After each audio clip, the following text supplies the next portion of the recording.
Hi, I'm Paul Battaglia, and this is Section 2.5. Students arrive at Section 2.5 having covered a wide variety of differentiation rules, most of them basic and some of them complex. And they might be asking you or themselves, where are we going at this point? I think we've covered all the rules. And what you want to point out at this point is that students have only seen explicitly defined functions. Now it's time to talk about implicitly defined functions. So the essential question you would like your students to answer at the end of Section 2.5 is, how do I derive an implicit function? Now, the first example is a very, very important one, and it's a good one to start off with, because unlike some of the other things that we've done in this unit, discovery is a little tough here. You may need to just walk students through the process. But right after example 1, I like to try and catch my students being creatures of habit. Well, what I would do is I would put an example up on the board, x, y equals 12. And I would ask them, find dy dx. I would navigate around the classroom and see who was using the implicit process that we just went over and who tried it a different way.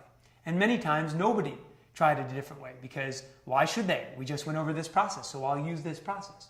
So assuming that that happens, or very few people in the class try a different way, ask the class, did everybody use implicit differentiation? And if they're nodding their head and they're saying yes, then ask them, why didn't you try an easier way? And that's when the puzzling looks might start, but that's okay. Now we're getting them to think, was this the easiest way? There's a better way? And this is the kind of meaningful thought process that we want students to do on that AP level. Point out to them, had they just moved that x over and made it y equals 12 over x, and then maybe even gone further and said y equals 12x to the negative 1 power, they could have employed some of those basic power rules that they talked about a couple of sections ago. And at this point, it's time to move on. So we go to example 2, and example 2 is very important because it shows students why sometimes we need implicit differentiation. If you look at the figure that goes along with this example, you'll notice that it indeed isn't even a function. Y is not a function of x.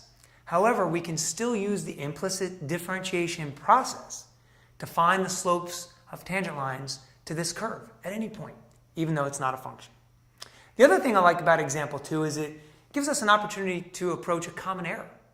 Make sure that students remember to derive the constant expression in example 2. That's something that comes up a lot.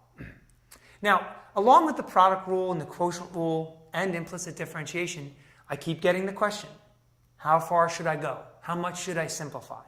And the answer is always the same. If you feel like you're making meaningful progress as you go through some of the algebra after you've done the calculus, then keep going. If not, then call it quits for that example.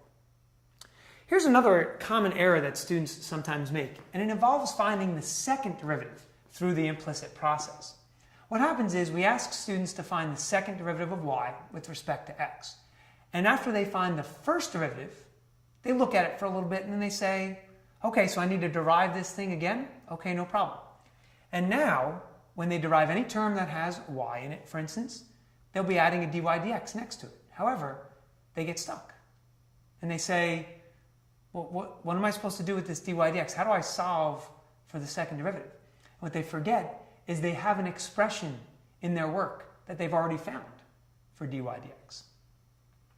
Lastly, let's talk about some tips that might help students on the AP exam.